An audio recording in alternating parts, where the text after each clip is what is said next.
life in my mind since I was young. I've always loved maths and I've always loved geometry. I'd never made the connection until probably about 10 years ago, where I thought, okay, maybe I could do that. I still hadn't worked it out until a good 2-3 years ago. Okay, the exact direction I wanted to take.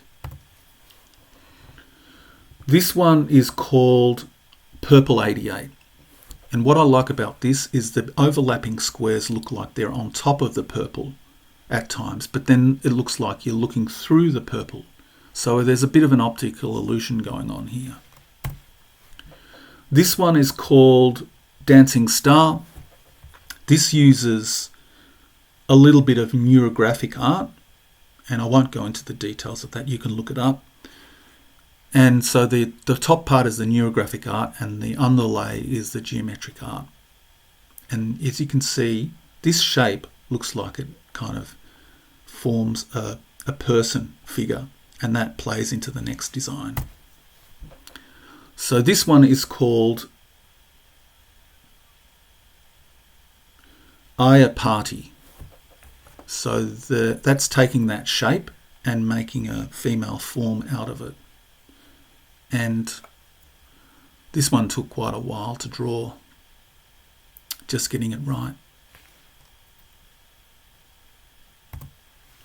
This one is called Celtic Target, and it's a design that I was inspired by online. I've made my own version of it, so I did my own take on it. This one I'd say they're all original, but this one is possibly the least original of the lot. This one is called Kites on Discs. As you can see, the kites on discs. I love the blending that I've done here, and it looks better in real life. That's one advantage actually I have over other people in terms of provenance. You can do all your designs on computer and then upload them there, but you don't have a physical original. I've got a physical original. These are all just scanned. So if it ever came to proving who was the actual owner, not that I really cared too much about copyright, then I could just pull out my originals. It'd be, there'd be no contest, possibly. So this one is called Orange Rapture. It's just a mandala. And I wanted that orange tone. I really love orange at the moment. There's just something about it that orange and reds, but really love orange. All the shades of orange, I'm really drawn to them at the moment. Drawn. And so this is Blue Rapture. This is the blue version of it, but still got the orange in the middle, orange and yellow. And this one, once again, that's the design that I showed you before called Glitter, but this one is called Glitter Ray. And this one, starting from here, these three are all on A4, which is 29.7 by 21 centimeters. These are smaller. But the smaller ones don't necessarily, it's not necessarily that they're quicker to draw, right? It depends on a number of factors. So this one is called Purple Symphony, and this one again is on A4. And this one took quite a while because I'm using lots of different colours and I'm trying to get this effect of curving in and out of the colours. That is actually quite difficult to do. This one is called Origami Notes, and I really feel like I nailed it with this one because you've got the notes on the side, but then there's this sort of folding in and out of each other, and you don't know where the folds begin and end, and is it going under or is it going over? So I'm quite happy with this one. This one is called, I think it's called Rosewood Cup. Yeah, Rosewood Cup.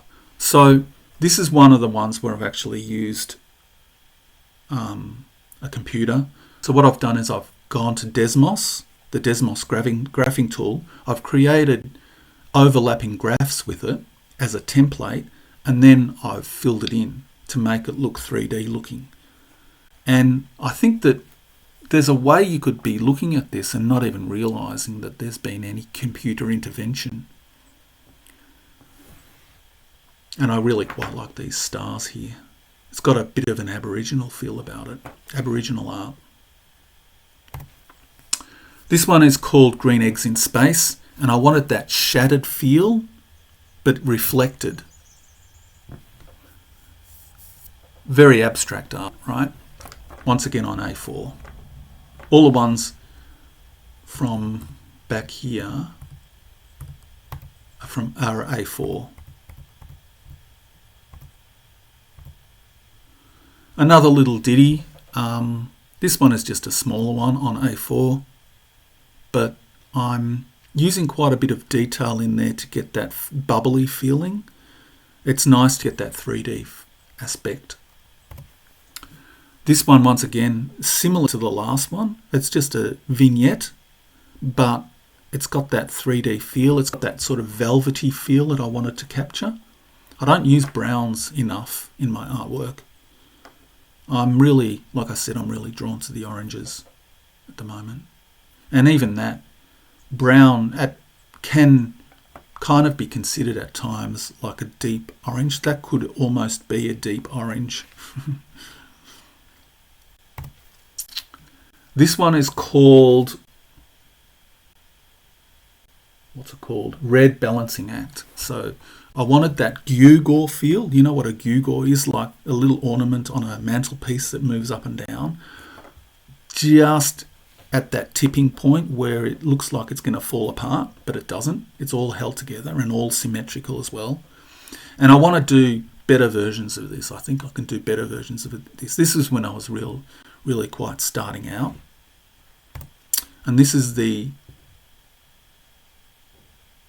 what is it? The royal purple version of it, called Royal Purple Balancing Act. And this one is the pink balancing act. This one is called hexagons on ovals. And I want what I really liked here and what I was trying to achieve is this sort of play on dark and light. So the background here is light and the background here is dark. But then the foreground here is light and the foreground here is dark. And there's more subtleties going on here that you might not be aware of. I'm playing in this dark and light trope. And I've done that a fair bit with other artworks which are not necessarily in this exhibition. And this is also on A4. So this is going back to A3. This one is called Soft 7, 7-sided mandala.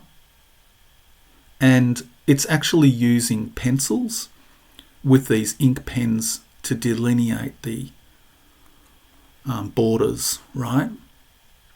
So most of it is pencil, coloured pencil, and then I've got these Fudemakase Japanese ink pens.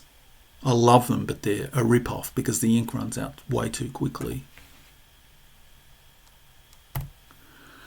And this one is using projective geometry. So you draw the lines in a certain configuration and you get an asymmetric hexagon. If you draw them properly, you can get a symmetrical hexagon. So the ruby shape, the kind of ruby shape in the middle is that asymmetric hexagon. And then I wanted that reflection. This, for the most part, uses pencil, but there is some ink marker. I use Ohuhu ink markers for the main part. And then I've actually incorporated here some paint markers, paint pens. I haven't had enough experience with the paint pens yet, but this one here primarily uses paint pens. And this one is called, the last one is called Projective Hexagon Reflection. And this one is called Deep Red Horizon. And once again, I've got that light and dark play that's going on. This would do an OCD person's head in, and I'll tell you why in a moment. If you want to figure it out yourself, pause the video here right now, and then I'm going to tell you why you should not give this artwork to a person with OCD. Okay, the reason why is because this circle is not centered. It could kind of roll down the hill here. And I do that deliberately sometimes. I'm not sure if I did it deliberately or not here. I'm not going to tell you. Try to work out whether or not it was deliberate.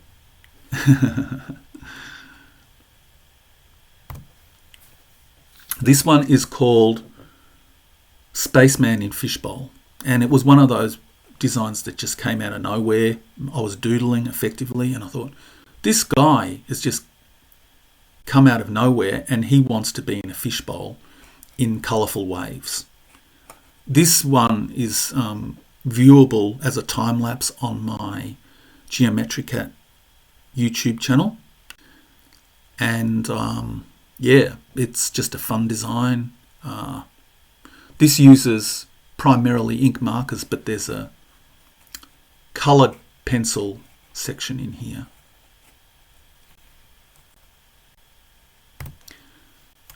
These ones, so that was A3. This one is A4. This one is A3, A3, and the final one is the only one that's A2. A2 is 59.4 by 42 centimetres, and this took a very long time. And I'm still not necessarily sure if I'm finished with it, but it's close enough to completion that I thought I would upload it. So this is number 38 of the series. It's the last one. And 38 is my lucky number. I see it everywhere. I also think that there's an element of Christ to it. See the cross in the middle? It's an emanation. I did that kind of deliberately. CH, 38. They're the equivalent numbers. CH for Christ. And look, I'm not a Christian, but I love the message of Christ and Jesus. I think he was a hero, and he would not be accepted today by probably most Christians. He would be a rebel.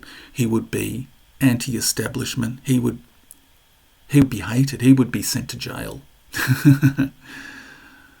But he is. The truth rings out from his message over the eons. You know, anybody that flips the tables of the money changers, he's a legend. He's a hero, right? So that's my exhibition. Hope you enjoyed. So the concept is for me to hodl my ordinals and for me to infuse them with value over time. I don't know if it'll be successful. That song that is on the blockchain, 5 years old, nobody even knows about it, maybe until now. So unless somebody comes up with a very good offer for probably any or all of these ordinals, they're not going to be sold. I'm just going to keep them. And I'd be very reluctant to actually part with them. But if you've enjoyed my exhibition, and if you've enjoyed some of the concepts that I've shared today, please send me a tip via my hand cash wallet, which is dollars BSV Bulldozer. Hope you had a great day. Well, I hope you have a great day, and I hope you've enjoyed.